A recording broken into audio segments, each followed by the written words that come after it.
งามหลายเครื่องเงินเครื่องคำก็มีพี่น้องเลยส่วนน้อยก็จะกะให้เศร้าเนาะสุด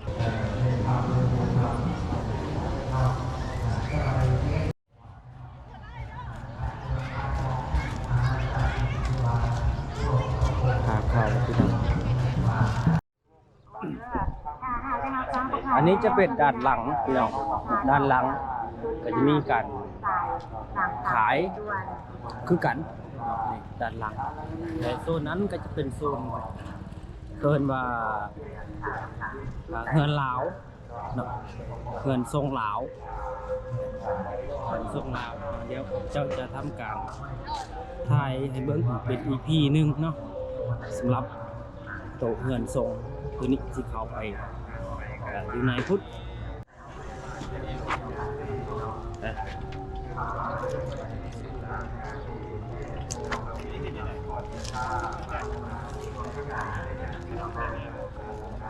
มาเข้ามาอยู่ในนี้เนาะก็จะเป็นเฮือนทรงลาวพี่น้องเนาะที่แบบแต่ว่าสวยงามที่สุดอยู่ในนี้ข้าพเจ้านี่ประทับใจที่สุดก็คือจุดนี้นี่จะเป็นเฮือนเกินมาแบบละล่าวมีหลายสิ่งหลายอย่างอยู่ในนี้ โอ้โห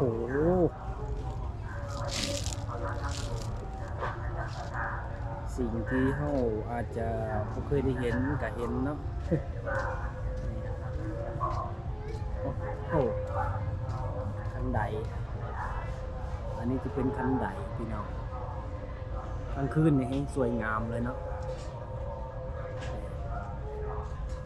จะเป็นสุดเนาะว่าจะเป็นสุดมงก็มีนี่โอ้ยงามพี่น้องงามตัวนี้จะว่าเป็นจุดเด่นพระเจ้านี่มากหลายมาสมน้ำกันก่อนที่จะเข้ามานี่ก็จะมีการเซาสุดเนาะแต่ละจุดก็จะมีสุดให้เซาโอ้สุดนี่ก็มีสุดตัวนี้ก็มีโอ้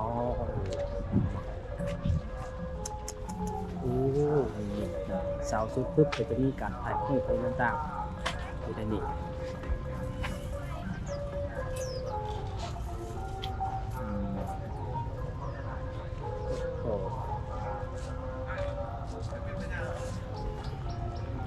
สวยงามแต่ละจุดก็จะมีสุดเนาะ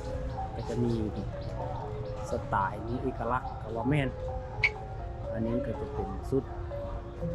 อุทานเมืองเวลาบุรีแขวงสวรรณเขตโอ้นี่เด้นะเอาไป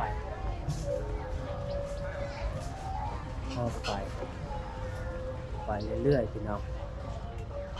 งามหลายอยู่ในนี้ แต่ละก็จะเป็นเครื่องหัตถกรรมแบบลาว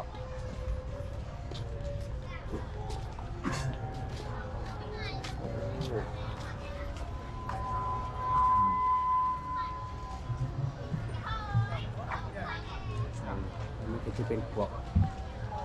อาหารเนาะอาหารแล้วก็จะมี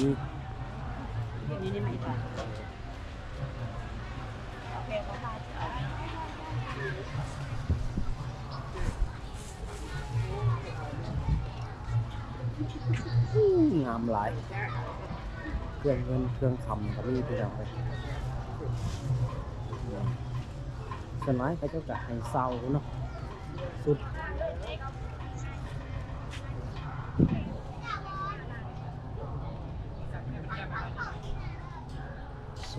นี่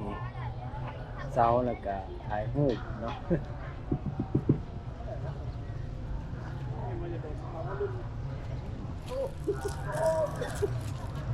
มีหลายโซนเนาะ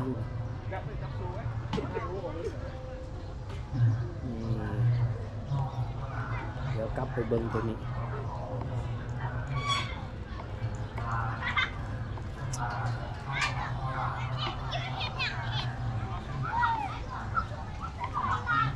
ฮัลโหลนี่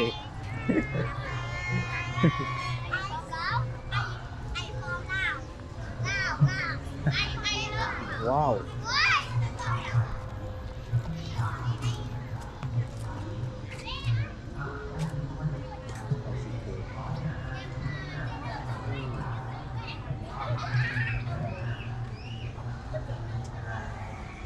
โอ้โห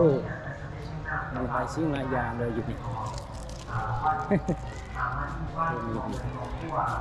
เป็นรถชีพรถสมัยเก่าว้าวโอ้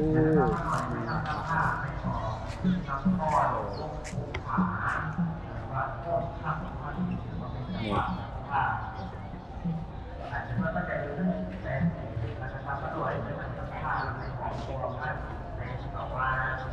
เฮ้ยอืม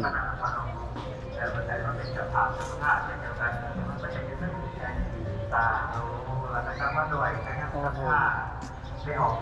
หาได้ยากเลยนี่ส่วนนี้ก็จะเป็นโซนบ่อนกินข้าวกินน้ำเนาะกินข้าวกินน้ำแล้วก็จะดูที่ตาแล้วก็มาด้วยนะครับข้าวไปเล่าๆนี่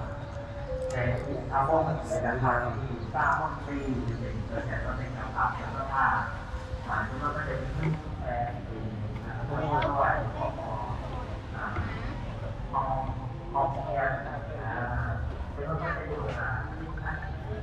เป็นบอล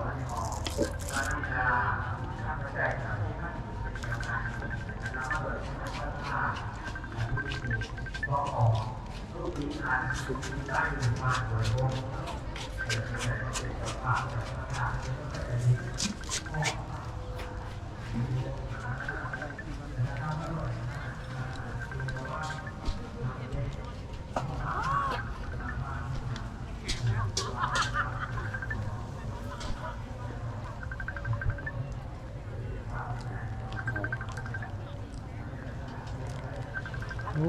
ขาวงามหลาย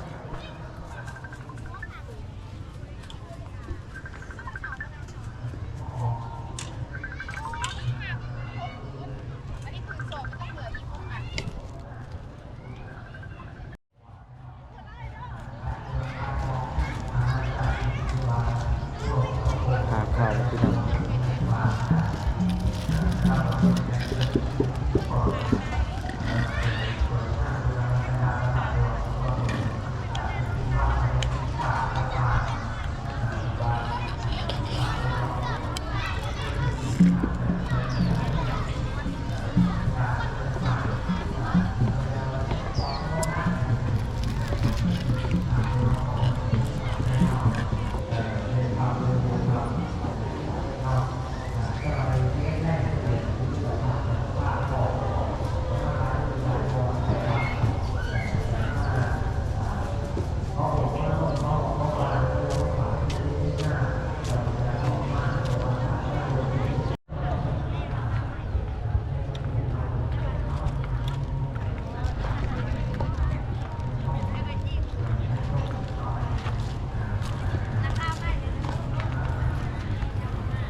อยากให้พี่น้องมาสัมผัสเป็นเด้เนาะซึ่งว่าเข้ามานี่มีความสุขเด้มีความสุขหลายนะ เราได้เห็นในสิ่งที่แบบว่ามันแปลกใหม่ในสิ่งที่เราบ่ค่อยได้เห็นในสิ่งที่เราบ่ค่อยสัมผัสรู้สึกว่ามันเฮ็ดให้เรามีความสุขหลายขึ้น